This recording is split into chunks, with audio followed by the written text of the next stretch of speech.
This is Venkat for வெங்கட்ஃபின்.com. நான் எங்கிட்ட வந்து இந்த லாஸ்ட் 3 இயர்ஸில் ஒரு 57 பேர் டேர்ம் இன்சூரன்ஸ் வாங்கியிருப்பாங்க. நான் 57 பேர் லாகின் பண்ணும் போதும் நான் ரொம்ப பயந்து பயந்து தான் பண்ணுவேன். அண்ட் தட் இஸ் வை ரொம்ப கம்மி கிளைண்ட்டு அப்போ தான் நம்ம லாங் டேர்ம் சப்போர்ட் பண்ண முடியும். அதுவுமே I do it through a fintech company these days. So that எனக்கு மேலே இன்னொரு சப்போர்ட் சிஸ்டம் இருக்கணும். லைஃப் இன்சூரன்ஸ் கம்பெனி நம் டைரெக்டாக நம்பி மாத்திரம் நம்ம இருக்கக்கூடாதுன்னு நானே நினைப்பேன். ஹேவிங் செட் தட், இன்ட்ரோ முடிச்சலாம். This is Venkat. உங்களுக்கு health insurance, pure term insurance, mutual fund already invest பண்ணி ரிவ்யூ பண்ணோம், இல்லாட்டி ஃப்ரெஷ்ஷாக இனிஷியேட் பண்ணும், ஏர்லி ரிட்டர்மெண்ட் பிளான் ஃபோக்கஸ் பண்ணி நம்பர் வெங்கட்ஃபின்.comல இருக்கும். மெசேஜ் பண்ணுங்க, எவ்வளோ கன்சல்டிங் ஃபீன்னு கேளுங்க, அப்புறம் ப்ரொசீட் பண்ணுங்க. Thank you so much Tamil Nadu for understanding that. Okay, term insurance இண்டஸ்ட்ரியே நிறைய கன்ஃபியூஷன் இருக்கும். அதில் ஒரு சில பேருக்கு ப்ராடக்ட் இஷ்யூ பண்ணி ஃபஸ்ட்டு 3 மந்த்ல ஏதாவது லைஃப் ஸ்டைல் டிசீஸ் வந்திருக்கும், டயபெட்டிஸ், பிபி, ஆஸ்மா, கொலஸ்ட்ரால். இதில் ஒரு சில டேட்டா வந்துட்டு என்ன மாதிரி 1000 பேர் இருக்காங்க. மார்க்கெட்டில் என்ன சொல்லுவாங்கன்னா, ஒன்ஸ் ப்ராடக்ட் இஷ்யூ ஆயிடுச்சு அப்படின்னா you don't have to worry about it. நீங்கள் வந்துட்டு ஒன்றும் கவலை கிடையாது, நீங்கள் எதுவும் இந்த டேட்டாவும் நீங்கள் ஷேர் பண்ண வேண்டாம் லைஃப் இன்சூரன்ஸ் கம்பெனின்ட்டு. பட் நான் ஐ டிஃபர் ஃப்ரம் திஸ். ஏன்னா நான் வந்து மந்த்லி ஒரு 4 பேருக்கு டெத் கிளைமுக்கு வந்துட்டு ஒரு சர்வீஸாக நான் சப்போர்ட் பண்ணுவேன். நல்ல ஃபேமிலியாக இருக்காங்களான்னு பார்ப்பேன், இல்லாட்டி 5 நிமிஷம் நாள் பேச மாட்டேன். அதனால எந்த மாதிரிலாம் ஒரு லைஃப் இன்சூரன்ஸ் கம்பெனி வந்து ஃபேமிலிஸில் டாக்குமெண்ட்ஸ் எதிர்பார்க்குறாங்கன்னு எனக்கு தெரியும். So I try to be more careful.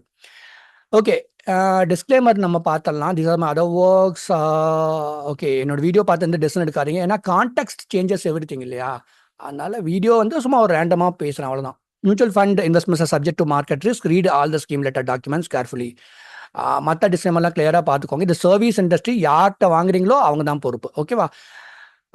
So these are the things that I discussed in the retirement planning consulting. Okay, இவர் வந்து பார்த்தீங்கன்னா நொய்டாலேருந்து கால் கன்சல்டிங் பண்ணாது. ஒரு 1.5 மணி நேரம் நம்ம பேசணும். Then I suggested some products to him. Then அப்புறம் என்ன சொன்னார்னா, நான் கன்சல்டிங் பண்ணுற காரணமே இருந்தாங்க, எனக்கு ஒரு பேட் எக்ஸ்பீரியன்ஸு. ஒரு பாப்புலரான ஒரு ஆன்லைன் இன்சூரன்ஸ் மார்க்கெட் பிளேஸில் வாங்கியிருக்கிறாரு. தீஸ் டேஸ் நிறைய கார்பரேட்டில் இருக்கவங்க அதில் தான் வந்து வாங்குறாங்க.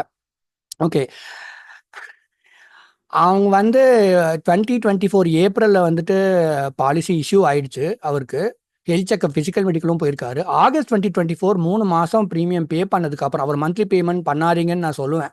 அவர் மந்த்லி பேமெண்ட் பண்ணி 3 மாதத்துக்கு அப்புறம் பாலிசி கேன்சல் பண்ணிட்டாங்க. And he was really pissed off. அவர் வந்து நிறைய ரெக்வஸ்ட் பண்ணியிருக்காரு. அந்த ஆன்லைன் பிளாட்ஃபார்ம் ஒதுங்கிட்டாங்க. இப்போ எப்படி என்கிட்ட ஒருத்தவங்க ஒரு ப்ராடக்ட்டை வாங்குறீங்கன்னா, நான் இருப்பேன் சப்போர்ட் லேயர். அதுக்கு மேலே நான் ஒரு ஃபின்டெக் கம்பெனி வச்சுட்டேன். அதுக்கு மேலே லைஃப் இன்சூரன்ஸ் கம்பெனி இருக்கும். எனக்கு 3 லேயர் ஆஃப் சப்போர்ட் இருக்கும். நீங்கள் ஒரு ஆன்லைன் பிளாட்ஃபார்ம் வாங்குறீங்கன்னா, அந்த லைஃப் இன்சூரன்ஸ் கம்பெனி உங்களுக்கும் ஒரு நடுவில் ஒரு பிளாட்ஃபார்ம். ஆனால் எனக்கு தெரிஞ்சு உண்மையாக எங்கெல்லாம் ப்ராப்ளம் வருதோ அப்போல்லாம் அந்த ஆன்லைன் பிளாட்ஃபார்ம் விளைவிக்கிறாங்க. நான் பார்த்த வரைக்கும் இந்த ஆன்லைன் பிளாட்ஃபார்ம் என்ன சொல்லிட்டாங்கன்னா, லைஃப் இன்சூரன்ஸ் கம்பெனிக்கு இந்த ரைட்ஸ் இருக்குது, 3 மாதத்துக்கு அப்புறம்லாம் கேன்சல் பண்ணுறதுக்கு அவங்களுக்கு ரைட்ஸ் இருக்குன்னு சொல்லிட்டு. And then he was not able to do anything. அப்புறம் இந்த ஆகஸ்ட் 24 தான் இந்த மாதிரி ஆனதுக்கு அப்புறம் என்கிட்ட கன்சல்டிங் பண்ணாரு. Then I gave some guidance to him. Okay, இது ஒரு டேட்டா, இது தனியாக வச்சுக்கோங்க, இது ஒரு கேஸ் ஸ்டடி. அடுத்தது அதே மாதிரி செப்டம்பர் 2024 என்கிட்ட ஒரு கன்சல்டிங் பண்ண என்ன சொல்கிறாருன்னா, மார்ச், இவர் வந்து என்ஆர்ஐ, ஃபீஸ் ஃப்ரம் தமிழ்நாடு, சரிங்களா? மார்ச் 2024 நான் ப்ராடக்ட் வாங்கிட்டேன். இதே கம்பெனி தான் இவருக்கு, இந்த கிளைண்ட்டுக்கு அதே கம்பெனி, இந்த கிளைண்ட்டுக்கு அதே கம்பெனி தான் வாங்கியிருக்காரு. ப்ராடக்ட் இஷ்யூ பண்ணிட்டாங்க. இவர் எதர்ச்சியாக இந்தியா வந்திருக்கும் போது ஜூலை 2024 ஹெல்த் செக்அப் பண்ணியிருக்கிறாரு ஒரு பெரிய லேபில். அங்கே டயபெட்டிஸ் இருக்குன்னு கண்டுபிடிச்சிருக்காங்க. ஜாஸ்தியாகவே இருந்திருக்கு வேல்யூ. ஓகே, என்னோட வீடியோ பார்த்துட்டு அவர் கன்சல்டிங் ஏன்னா இண்டஸ்ட்ரி ஸ்டாண்டர்ட் என்னன்னு சொல்கிறேன். இன்னைக்கு நீங்கள் எந்த லைஃப் இன்சூரன்ஸ் கம்பெனி போனீங்கன்னாலும் சரி, ஆன்லைன் பிளாட்ஃபார்ம் போனீங்கன்னாலும் சரி, என்ன சொல்லுவாங்க அப்படின்னா, ஓகே ப்ராடக்ட் இஷ்யூ ஆயிடுச்சு, you don't have to worry about it அப்படின்னு சொல்லுவாங்க. ஓகே, இதுக்கு அப்படின்னு அவங்க சொல்கிறாங்கன்னா, then I will come to another case study. இதுதான் கனெக்டிங் த டாட்ஸ்ன்னு சொல்கிறது. ஒரு டெர்த் கிளைமுக்கு ஒரு மாதம் ஒரு 4 பேர் எங்கெங்கேயோ, பெங்களூர்லேருந்து, தமிழ்நாடுல Tier 2 டவுன்ஸ்லேருந்து, இந்த மாதிரி எங்கெங்கேயோ வந்து கன்சல்டிங் பண்ண, நார்த் இந்தியாவில் கூட ஏன்னா அது வந்து ஒரு ஃபேமிலி ஒரு கஷ்டத்தில் இருப்பாங்க, ஒரு சர்வீஸாக நல்ல ஃபேமிலியாக இருக்காங்களான்னு பார்ப்பேன். இல்லாட்டி நான் 5 நிமிஷம் மேலே பேச மாட்டேன். ஸோ இந்த இன்சிடென்ட் நான் சொல்கிறேன் கேளுங்க. ஒரு லைஃப் இன்சூரன்ஸ் கம்பெனியில் ஒரு 2 crore கவர் எடுத்துருக்கிறாரு. கிளைமுக்கு அப்ளை பண்ணுறாங்க. பிரச்சனை என்ன ஆச்சுன்னா, ஃபஸ்ட்டு 5 இயர்ஸ்க்குள்ளே அந்த சமன் பாஸ்ட் அவே, அந்த பாலிசி ஹோல்டர். இன்வெஸ்டிகேஷனில் வந்துட்டு நிறைய இன்வெஸ்டிகேட் பண்ணுறாங்க. என்னன்னா, அவங்க ஆஃபீஸில் இருக்கிற ஹெல்த் ரெக்கார்டு, வருஷம் எடுத்த ஹெல்த் ஏதாவது ஹெல்த் செக்அப் எடுத்தாங்களா அதோட ஸ்டேட்டஸ், இவர் ஊருக்கு வந்துருக்கும் போது ஹெல்த் செக்அப் எடுத்தாங்களா அதோட ஸ்டேட்டஸு, இந்த மாதிரி நிறைய இன்வெஸ்டிகேட் பண்ணுறாங்க. ஃபேமிலியில் வந்து அவருடைய மெடிக்கல் ஹிஸ்ட்ரி பற்றி நிறைய கேட்குறாங்க. ஸோ நான் வந்து ஆக்சுவல்ஸ் அப்படியே சொல்லிருங்க, இன்னும் நீங்கள் பயப்பட வேண்டாம் அப்படின்னு சொல்லிட்டு நான் கைடன்ஸ் கொடுத்தேன். அதில் கொஞ்சம் கொஞ்சம் சேலஞ்சஸ் இருந்துச்சு. But then I convince them saying that நீங்கள் உண்மை என்னவோ அதை நீங்கள் அப்படியே சொல்லுங்க அப்படின்னு சொல்லிட்டு. ஆக்சுவலி ஒரு லைஃப் இன்சூரன்ஸ் கம்பெனி இத்தனை டாக்குமெண்டேஷன் கேட்பாங்களா? எஸ், கேட்கறதுக்கு ரைட்ஸ் இருக்கு. இந்த 4 hour claim settlement, 1 hour claim settlement, 1 day claim settlement எனக்கு நம்பிக்கையே கிடையாது. நான் ஒரு 57 பேருக்கு நான் இது வரைக்கும் டேர்ம் இன்சூரன்ஸ் இஷ்யூ பண்ணியிருக்கேன். எல்லாத்தையும் சொல்லிடுவேன். அப்படிலாம் கிடையாது. எப்படின்னா, after you give the all the documents, the company is satisfied with all the documents, அதுக்கப்புறம் தான் உங்களுக்கு இந்த மாதிரி கிளைம் கிடைக்கும் உங்களுக்கு. அதனால நீங்க என்னென்ன டாக்குமெண்ட்ஸ் கேட்குறாங்களோ அதை நீங்க கோஆபரேட் பண்ணி கொடுத்தா ஆகணும்னு சொல்லுவேன். ஸோ இவங்களுக்கு நிறைய இன்னுமே ட்ராக் ஆகிட்டு தான் இருக்கு. ஒருத்தங்களுக்கு இந்த 4 பேர்ல ஒருத்தங்களுக்கு மட்டும் இந்த வருஷம் கிளைம் செட்டில் ஆயிருக்கு.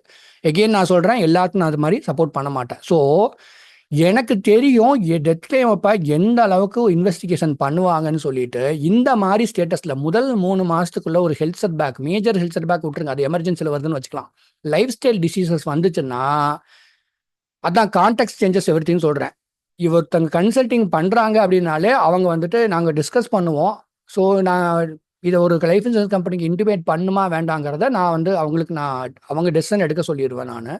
பட் அதுக்கான what the life insurance company does after that, அதுவும் வந்துட்டு நீங்க பொறுப்பெடுத்துக்கணும்னு நான் சொல்லிடுவேன். ஹேவிங் செட் தட், இப்போ நான் நல்ல விஷயம் என்னன்னாக்கா, சரி ஓகே, ஒரு லைஃப் ஸ்டைல் டிசீஸ் வந்துருச்சு பாலிசி வாங்கி 3 மாசத்துக்குள்ள, இதை நம்ம என்ன பண்ணலாம் அப்படின்னு சொல்லிட்டு he is researching and trying to understand, இதை ஃபிக்ஸ் பண்ணணுமா இல்லை வேண்டாமான்னு சொல்லிட்டு. இந்த மாதிரி 100 பேருக்கு இந்த மாதிரி ஆச்சுன்னாக்கா எனக்கு தெரிஞ்சு 4-5 பேர் தான் ஃபிக்ஸ் பண்ணுவாங்க. அப்படி ஃபிக்ஸ் பண்ணாதவங்க இந்த இந்த காயினை மேலே போடுறோம் இல்லையா, பூவா தலையாங்கிற மாதிரி, அந்த மாதிரி பிரச்சனை வர்றதுக்கு வாய்ப்பு இருக்கு அவங்க டெத் கிளைம்ல. So this is what I want to share. But இவர் இன்னொரு விஷயம் சொன்னார். இதே மாதிரி 2 நாள் முன்னாடி ஒருத்தர் கன்சல்டிங் பண்ணாரு. He is also NRI. 3 மாசத்துல டயபெட்டிஸ் இருக்கு, மாதிரி ஒரு ஹெல்த் ஸ்டேட்டஸ் வந்துருச்சு அப்படின்ட்டு. ஸோ இவர்கிட்ட வந்து என்ன சொன்னார்னா, சார் இது வந்துட்டு நான் வந்து பெருசாக நான் எஜுகேட்டட் இல்லை அப்படிங்கிற மாதிரி சொன்னார். நான் சொன்னேன், ஐ அப்ரிஷியேட்டட் ஹிம். சரி, அப்படி நீங்கள் நினைக்காதீங்க, என்னோட வீடியோ நிறைய பேர் பார்ப்பாங்க, யார் சூஸ் பண்ணுறாங்க கன்சல்டிங் பண்ணணும்னு சொல்லிட்டு. நீங்கள் அட்லீஸ்ட் உங்களுக்கு ஒரு யோசனை இருந்திருக்கு, இது கொஞ்சம் கேர்ஃபுல்லாக இருந்துக்கணும்னு சொல்லிட்டு அதனால கன்சல்டிங் பண்ணுறீங்க. ஸோ மியூச்சுவலி நம்ம வந்து எது பண்ணலாம்னு சொல்லிட்டு நம்ம டிசைட் பண்ணிக்கலாம் அப்படின்னு சொன்னேன். ஸோ என்ன ஷேர் பண்ணிக்கிறேன்னா, ஒருத்தங்க நல்லா ஹைலி எஜுகேட்டடாக இருக்காங்க, ஒரு பெரிய பொசிஷனில் இருக்கிறாங்கிறத வச்சு நான் எப்போவுமே ஜட்ஜ் பண்ண மாட்டேன். பீப்புள் ஹூ டூ கன்சல்டிங் இந்த விஷயத்தில் யோசிச்சு டெசிஷன் எடுக்கணும்னு நினைக்கிறவங்க வந்து தே வேல்யூ அதர் பீப்புள். அவங்க மட்டும் தான் என்கிட்ட கன்சல்டிங் பண்ணுறாங்க.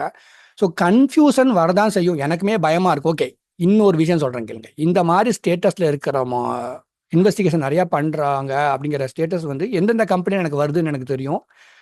நிறைய பேர் என்கிட்ட கன்சல்டிங் பண்ணிட்டு நான் இந்த பிராண்டில் வாங்குறேன்பாங்க. எனக்கு கொஞ்சம் நேரம் யோசிச்சுட்டு நான் சொல்லுவேன், நான் வந்து எந்த கம்பெனிக்கு நான் டைரக்ட் அசோசியேட் கிடையாது, பட் நான் அதில் இஷ்யூ பண்ண மாட்டேன். ஒரு சிலர் நான் இஷ்யூ பண்ணுவேன், சிலர் இஷ்யூ பண்ண மாட்டேன்னு சொல்லுவேன். இவங்களுக்கு என்ன தெரியாதுன்னா, I am trying to be careful. ஏன்னா when someone is taking a product from me, நான் responsible as long as I am alive. அதுக்கு மேலே ஒரு ஃபின்டெக் கம்பெனி ரிலேஷன்ஷிப் மேனேஜர் இருப்பாங்க. So this is what I do. பயந்து தான் இந்த வேலையை பண்ணணும், பயப்படாமல் இந்த வேலையை பண்ணவே கூடாது. ஸோ கன்ஃபியூஷன் வரதான் செய்யும். ஒரு டேர்ம் இன்சூரன்ஸில் வந்து ஹெல்த் ஸ்டேட்டஸ் ரொம்ப முக்கியம். ஹெல்த்தியாக இருக்கும் போது வாங்கிக்கிங்க. முதல் 3 மாதத்துலேருந்து 6 மாதத்துக்குள்ள ஒரு health status major lifestyle disease வந்துச்சுன்னாக்கா, you have to deeply think about it. அதை கம்யூனிகேட் பண்ணுமா வேண்டாமாங்கிறது அது பர்சன் டு பர்சன் மாறும். That is it. நீங்கள் மெசேஜ் பண்ணுங்க, உங்களுக்கு கன்சல்டிங் பண்ணும். பெட்டர் என்னன்னு சொல்கிறேன் கேளுங்க. இப்போல்லாம் எப்படின்னா, ஒருத்தர் 2 பேர் கன்சல்டிங் பண்ணுறாங்கன்னா, ஒருத்தர் ப்ராடக்ட் வாங்குறதுக்கு முன்னாடி கன்சல்டிங் பண்ணுறாங்க, ஒருத்தங்க ப்ராடக்ட் வாங்கினதுக்கு அப்புறம் தான் கன்சல்டிங் பண்ணுறாங்க. I feel bad. ஏன்னா என்னோட வீடியோ கண்டிப்பாக பார்த்துருப்பாங்க, ஏன்னா தமிழ் பேசுகிறவங்க தான். நான் டேர்ம் இன்சூரன்ஸ் பற்றி மாத்திரம் தான் இன்னொரு வீடியோ போட்டிருக்கேன், term insurance, health insurance. But anyway, that is people don't like this. இது வந்து ப்ராடக்ட் மார்க்கெட் ஃபிட்டே இல்லாத நான் பண்ணிட்டு இருக்கேன். டேர்ம் இன்சூரன்ஸ் வாங்கணும், ஒரு ஆன்லைன் பிளாட்ஃபார்ம் போய் வாங்கலாம். But some people think okay, எல்லாம் ரிசர்ச் பண்ணிட்டு ஒரு எக்ஸ்பர்ட் அட்வைஸ் வேணும்னு கேட்டுட்டு பண்ணுறாங்க. Some people are getting benefitted by that. அவ்வளோதான்.